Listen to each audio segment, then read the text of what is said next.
Scam ఇవాళ రేవంత్ రెడ్డి గారి ప్రభుత్వం కాంగ్రెస్ పార్టీ ప్రభుత్వం చేసిందని బల్లగుద్ది ఆనాడు చెప్పడం జరిగింది. ఈనాడు ఇవాళ మేము ఏదైతే చెప్పినామో ఇవాళ న్యాయస్థానం కూడా అదే విధంగా ఇవాళ తీర్పు కూడా ఇవ్వడం జరిగింది.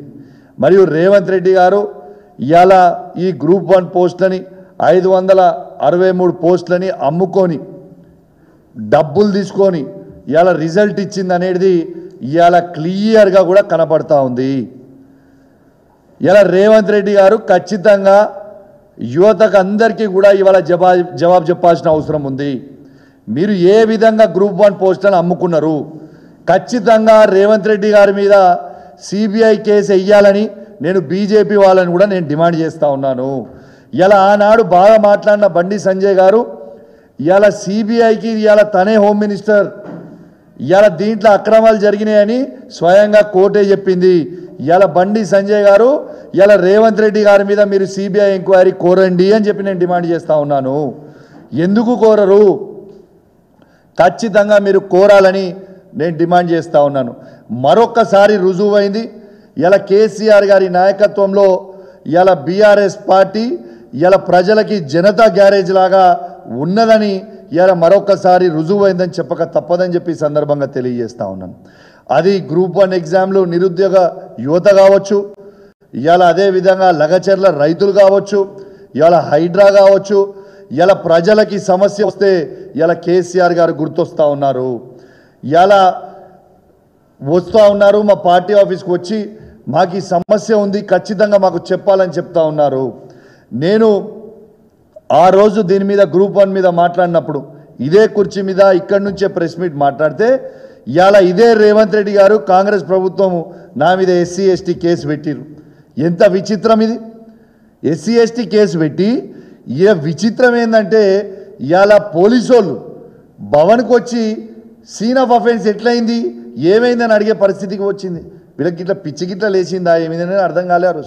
ఆ రోజు మా భవన్ ఇన్ఛార్జ్ అయిన రావుల చంద్రశేఖర్ గారు ఆ రోజు ఫోన్ చేసి కమిషనర్ గారికి హైదరాబాద్ సిపి గారికి ఫోన్ చేసి అసలు ఏం చేస్తున్నా మీరు అసలు ప్రెస్ మీట్ మాట్లాడితే సీన్ ఆఫ్ మర్డర్ కేసు ఇది సీన్ ఆఫ్ అఫెన్స్ అని వచ్చుడు ఏంది అని ఆ రోజు మాట్లాడితే మళ్ళీ పోలీసు వాళ్ళు వాపసు పోయినరు. ఇలా రేవంత్ రెడ్డి గారు మీరు ఇట్లాంటి కేసులు పెడితే మీరేదో మా నోరు మూపియాలనుకుంటే నువ్వు కాదు నీ తాత తరం కూడా కాదు. ఖచ్చితంగా కేసీఆర్ గారి నాయకత్వంలో మేము ప్రజలకి తప్పు జరుగుతుంది అంటే ప్రశ్నిస్తూనే ఉంటాము. నువ్వు నీ కేసులు పెట్టి మమ్మల్ని ఇబ్బంది పెట్టి మా మీద నీ పైచాచిగా ఆనందం పొందుతుండొచ్చు నువ్వు, కానీ మాకేం ఫరక్ పడదు, కుచిబీ ఫరక్నే పడతా. కానీ ప్రజలకి ఇబ్బంది వస్తే మాత్రం తప్పకుండా మేము ప్రజల పక్షాన నిలబడతాం, గ్యారెంటీగా నిలబడతాం. ఇవాళ నిలబడతాం, వాళ్ళని ఆదుకుంటాం. మాకు కేసీఆర్ గారు నేర్పించిన సంస్కారం అది. నీ లెక్క ఉట్టి డ్రామాలు చేసుడు, యాక్టింగ్లు చేసుడు, టీవీ ఫోజులు ఇచ్చుడు, పోజులు కొట్టి పోవుడు, చేయి ఊపుకుంటూ పోవుడు మాతో కాదా? మాకు కేసీఆర్ గారు అది నేర్పలేదు. మాకు కేసీఆర్ గారు బాజాబ్తు ప్రజలకి కష్టాలు వస్తే ఖచ్చితంగా వాళ్ళ వెంట ఉండాలి అని మాకు కేసీఆర్ గారు నేర్పినరు. మేము కేసీఆర్ గారి బాటల్లో మేము నడుస్తూ ఉన్నాం. మేము ఆనాడే చెప్పినాం నిరుద్యోగ యువతకు కూడా, యువతకు మొత్తం కూడా చెప్పినాం ఈ భారతదేశ చరిత్రలోనే కేసీఆర్ గారు ఇచ్చిన గవర్నమెంట్ ఉద్యోగాలు నోటిఫికేషన్ 2,33,000 ఉద్యోగాలు కేవలం నోటిఫికేషన్ ఇచ్చింది భారతదేశ చరిత్రలోనే కేసీఆర్ గారి ప్రభుత్వం ఒక్కటే. దాంట్లో మేము ప్రభుత్వం ఉన్నప్పుడు దాదాపు 1,60,000 ఉద్యోగాలు నింపినాం. ఇంకా 60,000 మందికి ఎగ్జామ్లు రాపించి రిజల్ట్ పెండింగ్ పెట్టినాం. అంటే 2,32,000 ఉద్యోగాలలో 2,20,000 ఉద్యోగాలు గవర్నమెంట్ ఉద్యోగాలు నింపింది కేసీఆర్ గారు, కేసీఆర్ గారి ప్రభుత్వం అని మరొక్కసారి యువతకు గుర్తు చేస్తూ ఉన్నాను.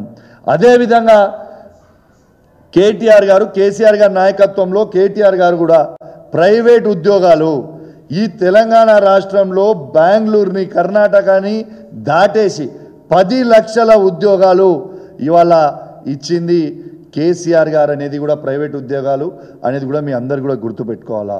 మేము ఆ రోజు అసెంబ్లీ సాక్షిగా ఆనాడు మేము ఎన్నోసార్లు సవాల్ విసిరినాం. ఇవాళ ఈ భారతదేశ చరిత్రలోనే ఏ ఒక్క రాష్ట్రంలో అయినా కాంగ్రెస్ పరిపాలిస్తున్న రాష్ట్రమైనా బీజేపీ పరిపాలిస్తున్న రాష్ట్రమైనా ఎక్కడైనా కూడా మా కేసీఆర్ గారి కంటే ఒక్క గవర్నమెంట్ ఉద్యోగం ఎక్కువ ఇచ్చినట్టు మీరు చూపిస్తే మేము రాజీనామా చేస్తామని అసెంబ్లీ సాక్షిగా ఆనాడు కేసీఆర్ గారి నాయకత్వంలో కేటీఆర్ గారు సవాల్ విసిరిండ్రు. ఎందుకో తోక ముడుచుకొని వేయరు, ఎవరు మాట్లాడలే.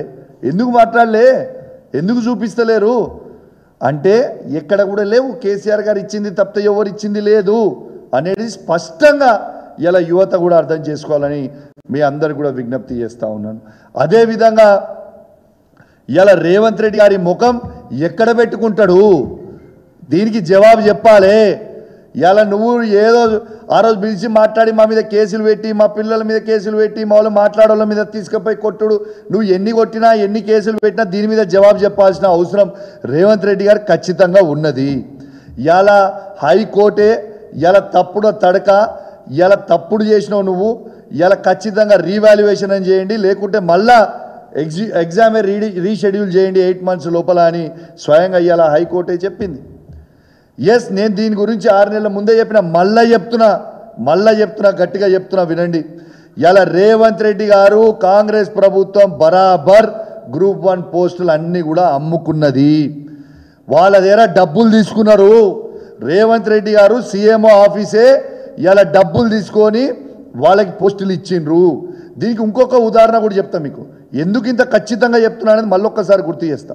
కేసీఆర్ గారు గ్రూప్ 1 నోటిఫికేషన్ వేసిన రోజు 503 పోస్టులకు వేసి గ్రూప్ 1 నోటిఫికేషన్ వేసిన తర్వాత అదే కంటిన్యూ చేస్తే బాగుండు, కానీ వీళ్ళు అతి కకృతి కదా. దాంతో ఏం చేసిండు, దాన్ని ఇంకొక 50 పోస్టులు వేయించి 563 అని పోస్టులు పెట్టి మళ్ళీ ఫ్రెష్గా అప్లికేషన్ పెట్టుకోవచ్చు, ఎవరు పడితే వాళ్ళు మళ్ళీ ఫ్రెష్గా రాయొచ్చు అనేది పెట్టి ఇలా పోస్టులు అమ్ముకున్న చరిత్ర ఇలా ఓటు నోటు దొంగ అయిన రేవంత్ రెడ్డిదే మరొకసారి అడ్డంగా దొరికిపోయిండు. ఇలా 563 మంది పోస్టులు కూడా ఇలా రేవంత్ రెడ్డి గారు లక్షలాది రూపాయలకు అమ్ముకున్నాడు. ఇది సీఎంఓ ఆఫీస్ నుంచి నడిచింది. ఇదేదో నేను చెప్పుడు కాదు, బాగా చెప్తూ ఇలా అభ్యర్థుల పేరు చెప్తే మంచుకుండదు.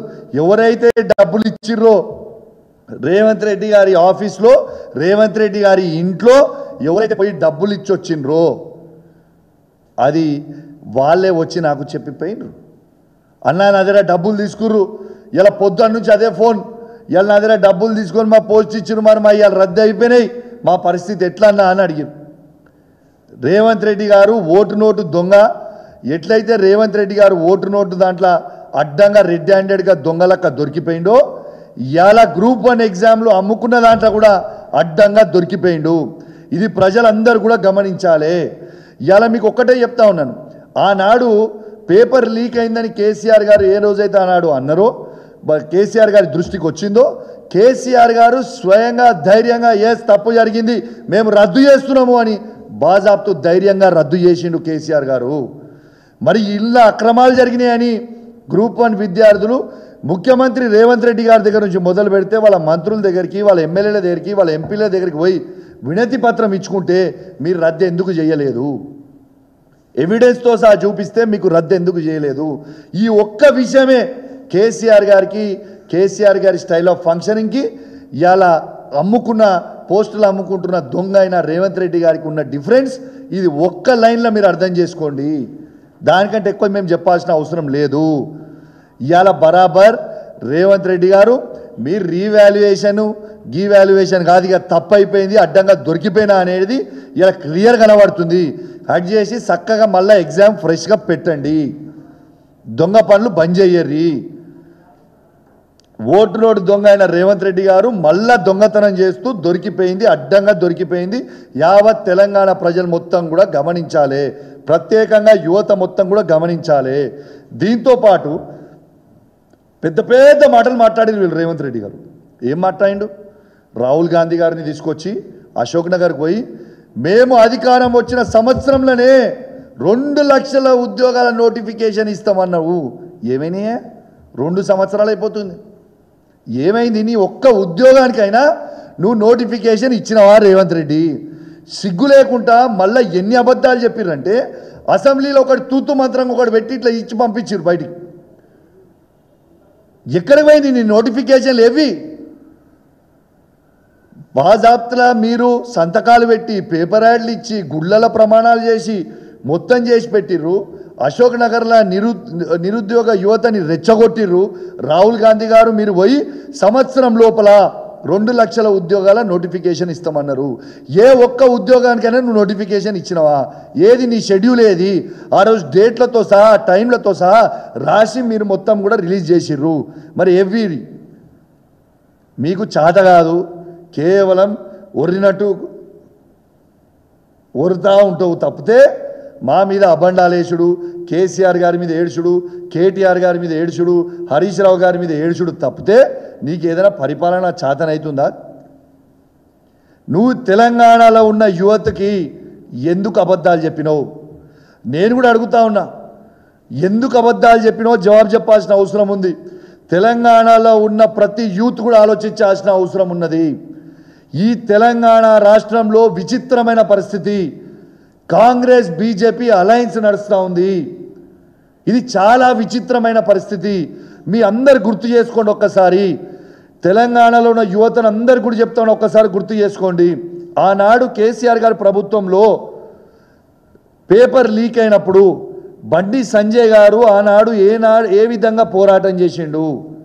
మరి ఇవాళ పేపర్లు వీళ్ళు అమ్ముకున్నారు సెంటర్ల ప్రూఫ్స్తో సహా చెప్పిన తర్వాత ఇలా బండి సంజయ్ గారు కావచ్చు, బీజేపీ నుంచి కావచ్చు, ఒక్కరన్నా దీని మీద మాట్లాడినరా? ఎందుకు మాట్లాడలేదు? మన నిరుద్యోగ యువత పోయి బీజేపీ దగ్గరికి పోయి ఇదే బండి సంజయ్